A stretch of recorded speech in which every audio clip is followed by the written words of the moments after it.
인사합시다. 2025년 표어가 우리는 여행하는 사람들이다입니다인데 오늘과 다음 주일밖에 이제는 이 표어로 인사하지 못할 것 같습니다. 우리 옆에 분들에게 우리는 여행하는 사람들입니다. 어떻게 천국으로의 여행을 잘 하고 계시고 있습니까? 오늘 본문 말씀은 성탄과 관련하여서 우리가 가장 많이 듣는 이야기 중에 하나입니다. 예수님이 탄생한 그날 천사가 목자들에게 나타나서 성탄의 소식을 알리고 하늘에서는 천군과 천사들이 성탄을 축하하는 합창을 올려 드리고 목자들은 베들레헴 말구유의 강보에 쌓여 누워있는 아기 예수님을 경배하고 돌아갔다라는 그런 스토리입니다. 너무나도 잘 아는 이야기입니다. 우리는 이렇게 너무나도 익숙하고 잘 아는 이야기에 대해서는 질문을 생각하지 않습니다. 그래서 중요한 내용들을 놓치는 그런 우를 범할 때가 많이 있습니다. 질문이 중요한 시대가 되었고 실제로적으로 질문이 중요합니다. 오늘 본문 8절에 예수님이 탄생한 날이 12월 25일이 맞는가에 대한 이 본문 8절을 보면 그런 의구심이 들게 하는 구절입니다.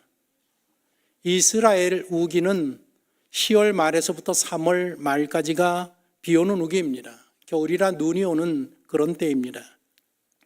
그런 우기철에 양들을 빈들에서 방목한다라는 게 가능한 일인가? 이 기간 동안에는 우기 동안에는 유대인들이 가축들을 우리에 가다 놓고 왕겨나 보리를 이렇게 꼴로 먹여서 키우는 그런 계절입니다. 본문에 분명히 목자들이 밤에 밖에 들판에서 양떼를 지키고 있다고 했기 때문에 성탄절이 12월 25일 확률은 굉장히 낮습니다. 예수님이 탄생하신 것에 대해서 세 가지 설이 있습니다. 12월 25일 탄생하셨다라는 설은 교회가 4세기부터 정하고 지키는 그런 날입니다. 그런데 유대인들에게는 4월 6월절 기간에 예수님이 탄생하셨다라는 그런 설이 있고 또 하나는 10월 장막절 초막절에 탄생하셨다라는 설이 있습니다. 저는 개인적으로 10월 장막절 기간에 태어났다라고 생각하고 있는데 그 근거로는 오늘 본문 8절 그 빈들에서 목자들이 양을 지키고 있다라는 요 구절 또 요한복음 1장 14절 그리고 누가복음 1장을 보면 세례 요한의 아버지 사가랴가 성전에서 근무하다가 천사를 만난 그런 기록 그리고 그 기록이 이어져서 마리아가 수태하고 잉태한 이야기를 종합적으로 보면 장막절에 태어난 것이 맞다라는 생각을 하게 됩니다. 세례 요한의 아버지 사가랴는 제사장이었었는데 제사장은 그 당시의 순서에 따라서 성전에 나가서 봉사하고 일을 하게 됩니다. 그리고 이 사가랴가 성전에 나가서 섬기는 그때에 성전에 들어가서 향을 피우는 그런 사람으로 제비 뽑혀서 그 일을 하게 됩니다. 이 일은 제사장이라도 일생에 한 번 할 수 있는 그런 너무나 큰 영광스러운 일입니다. 그 당번이 되어서 성전 안으로 들어가서 향을 피울 때에 그곳에서 천사를 만나게 됩니다. 천사가 말하기를 너의 나이 많은 아내 엘리사벳이 아이를 갖게 될 것이다. 그리고 그 후에 집으로 돌아가서 아내가 임신하게 되고 그리고 나이 많은 엘리사벳은 나이 많은 이 사람이 아이를 가졌다라는 내용이 부끄러워서 다섯 달 동안 숨어 지냈다라고 성경에 기록되어 있습니다. 그리고 그 다음 달, 6째 달에 그 천사가 마리아에게 나타나서 수태를 고지합니다. 아이를 낳게 될 것이다. 그 고지를 받은 마리아가 이모인 엘리사벳에게 찾아가서 3개월을 지내고 돌아오게 됩니다. 그래서 스토리를 정리해 보면 세례 요한이 3월, 4월, 6월절 기간에 출생하게 되고 6개월 후가 되는 9월, 10월 중에 이 장막절 기간에 예수님이 출생했다라는 계산이 나오게 됩니다. 12월 25일이 예수님의 탄생일이냐 아니냐 많은 사람들이 이야기하는데 그것은 별로 중요한 이야기는 아닙니다. 예수님이 이 땅에 오신 것이 중요하고 그것을 기념하는 날을 정했다라는 것이 중요합니다. 이렇게 우리는 예수님의 탄생에 대한 의구심을 그 구절을 통해서 질문하면 풀게 되고, 또 하나 다른 질문이 있습니다. 왜 하나님은 목자들에게 성탄의 소식을 알렸을까? 이스라엘 조상들에게 가장 오래된 직업이 목축업입니다. 농경은 이스라엘이 가나안 땅에 정착하면서 시작된 직업입니다. 예수님 당시에 지금 유대 땅, 베들레헴, 예루살렘, 그리고 요단강 동표 쪽에는 가축들을 많이 방목하는 그런 지역이었었고, 북쪽 갈릴리 지역은 땅이 좋아서 토질이 좋아서 갈릴리 지역에서는 농사를 지었습니다. 그래서 예수님 당시에 농사를 짓는 이 직종이 그렇게 사람들에게 그래도 존중을 받는 그런 직업이었었습니다. 그러나 이 목축업은 목자들은 아니었었습니다. 우리가 생각하기에 들판에 양들을 풀어놓고 염소를 풀어놓고 풀을 뜯게 한다라는 이런 일들을 생각하면 굉장히 목가적이고 한가하게 보일지 모릅니다. 그러나 수천 마리의 규모의 양들을 키우는 일은 이 목동들이 감당하기가 쉬운 일이 아닙니다. 그래서 이런 일을 도맡아 하는 매우 숙련된 노동자들이 바로 목동들입니다. 목동들이 하는 일이 무엇이냐? 털을 깎는 일을 합니다. 병든 양을 돌보는 일을 합니다. 젖을 짜야 되고 새끼를 받아내야 되고 어린 양을 관리해야 되고 수디양을 거세해야 되고, 또 하나 제사장에게 11조로 바쳐야 되는 흠없는 양을 고르는 일도 이게 만만한 일이 아닙니다. 그러니까 목자의 일이라는 것은 굉장히 거친 노동이고 야외에서 풍찬노숙해야 되는 그런 직업이었었단 말입니다. 유대인들은 이 목자, 목동들을 도적놈들, 인식이 굉장히 안 좋았습니다. 그래서 유대인들은 절대로 자기 아들들에게 이 일을, 가축을 키우는 일을 가르치지 아니하려고 했다라는 것입니다. 그러니까 목자들은 사회에서 굉장히 하층민이었었고 야외에서 일해야 됐기 때문에 유대인들이 가장 중요하게 여기는 안식일을 지킬 수 없는 그런 부류의 사람들이었었습니다. 랍비들이 기록한 문헌들을 보면 목자들을 불신하는 내용들이 가득하고, 이들은 법정에 나가서 증인의 자격도 없고 신뢰하기 어려운 사람이라고 했고, 그 다음에 남의 땅에서 가축을 마구 방목하는 도둑놈들이라고 기록을 하고 있고, 야외에서 늘 활동하기 때문에 교양이 없는 그런 사람들로 문헌에 취급하고 기록하고 있습니다. 하나님께서는 그런 목자들에게 인류에게 전하는 최고의 소식을, 예수님의 탄생 소식을 그들에게 알리셨다라는 것입니다. 오늘 이 본문의 내용은 지금 무슨 일이 일어났는가 그런 내용이 아니라 어떤 사람들에게 일어났는가에 대한 내용이라고 할 수 있습니다. 하나님은 예수님의 탄생 소식을 제사장이나 서기관이 아니라 그 사회에서 인정받지 못하는 보잘것없는 그런 목자들에게 알리셨습니다. 사회 중심부와는 거리가 먼 사람들에게, 인류에게 전하는 최고의 소식을 전하셨다라는 것입니다. 가장 낮은 자리에서 가장 평범한 일상을 살고 있는 사람들에게 알리셨습니다. 하나님의 임재 앞에 이 목자들은 크게 떨게 됩니다. 오늘 본문 11절을 보시면, 오늘 다윗의 동네에 너희를 위하여 구주가 나셨으니 곧 그리스도 주시니라.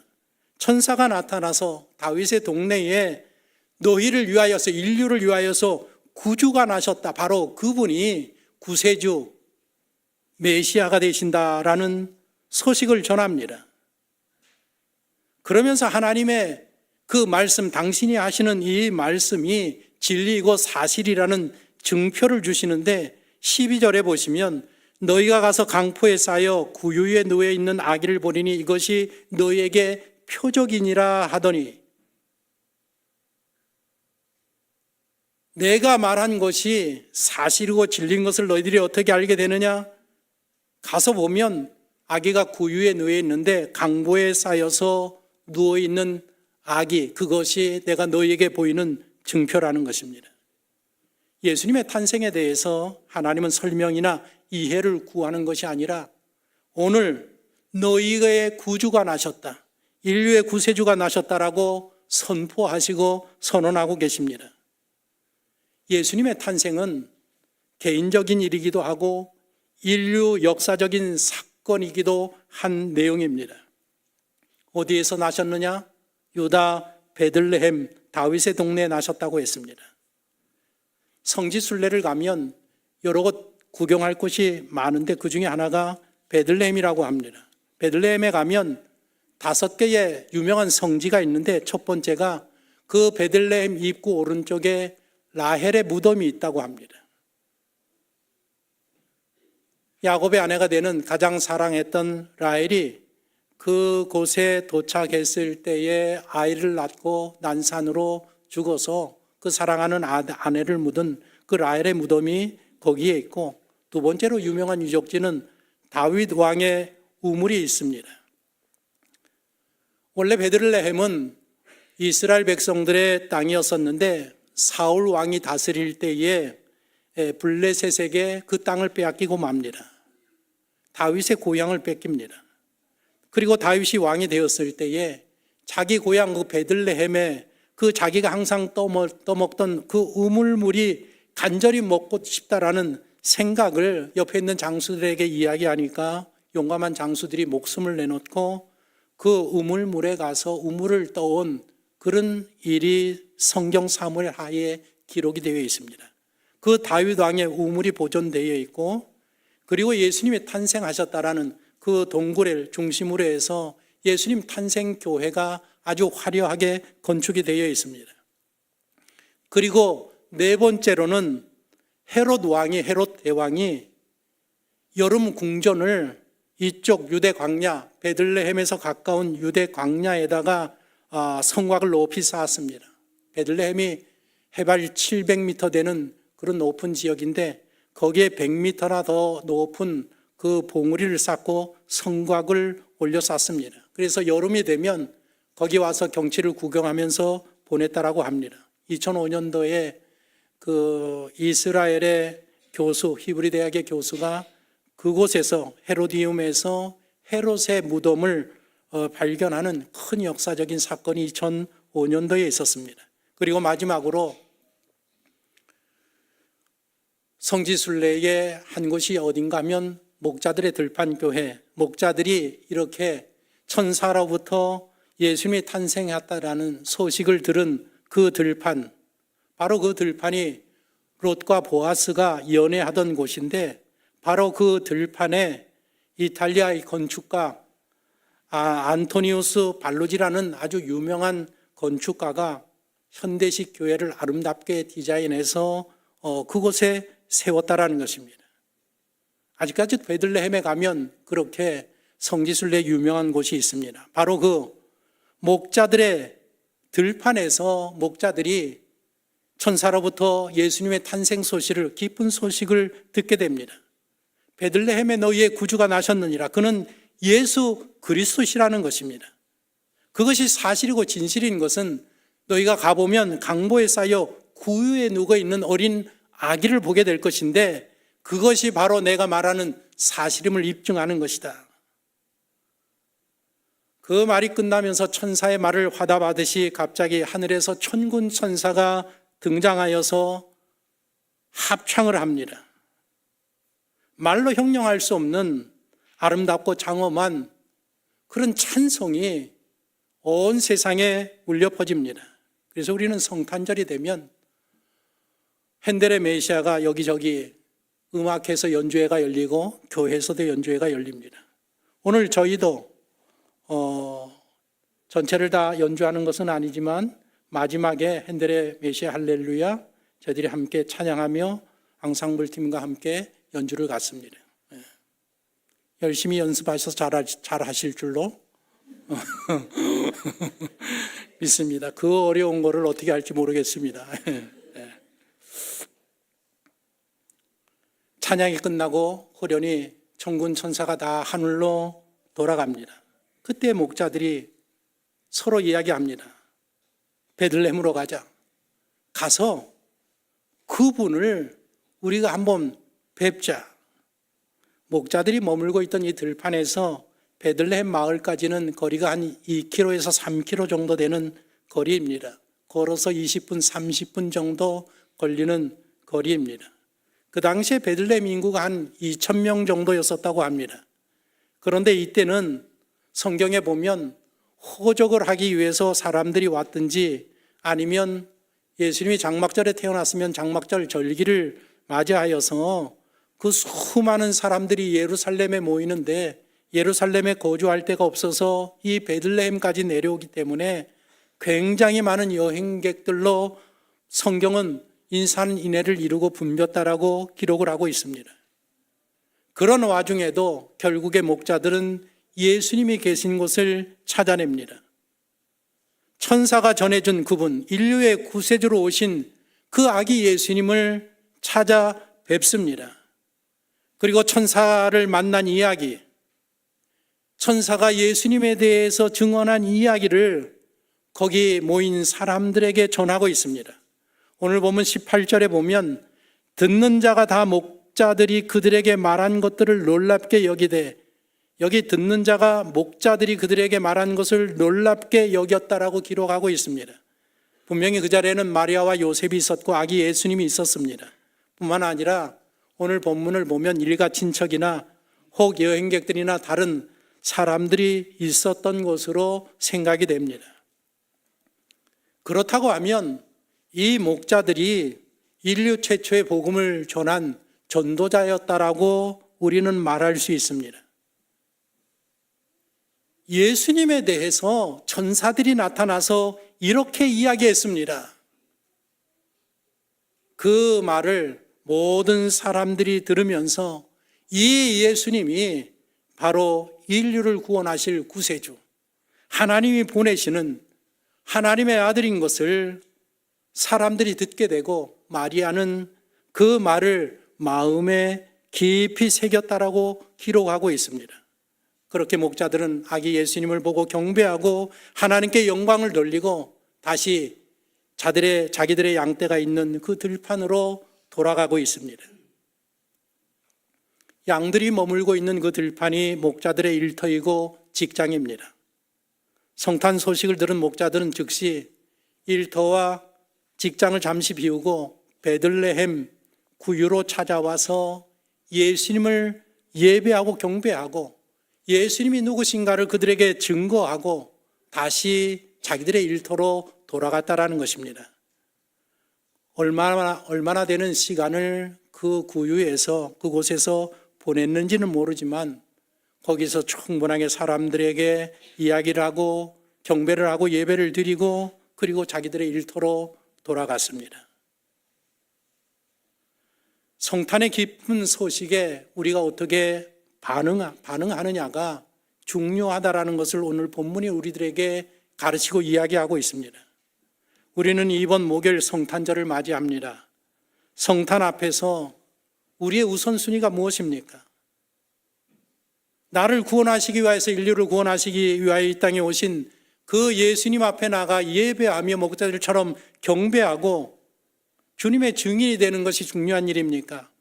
아니면 연말에 들뜬 기분으로 여행을 가든지 연애를 하든지 쇼핑을 하든지 친구 모임을 갖든지 아니면 극장에 가서 영화 관람을 하든지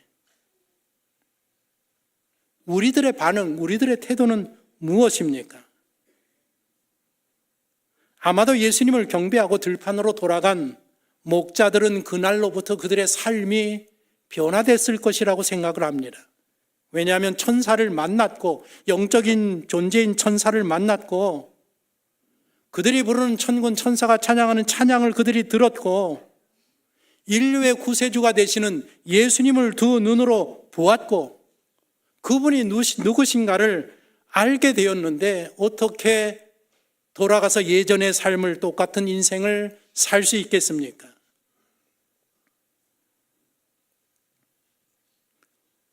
대강절 기간을 통해서 오늘까지 5회에 거쳐서 성탄절의 의미가 무엇인가에 대해서 계속해서 여러분들에게 말씀을 드렸습니다. 왜냐하면 성탄절은 인류 역사의 가장 큰 사건이고 우리 모든 성도들에게 가장 중요한 날임에도 불구하고 그 의미와 그 목적과 뜻이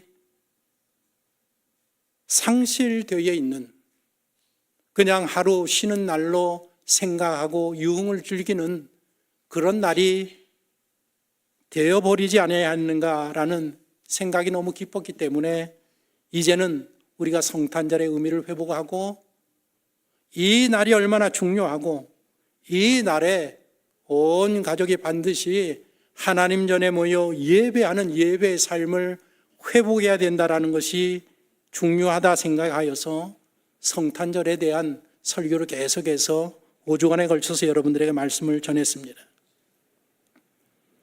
이번 성탄절 날 여러분들은 어디에 계실 것입니까?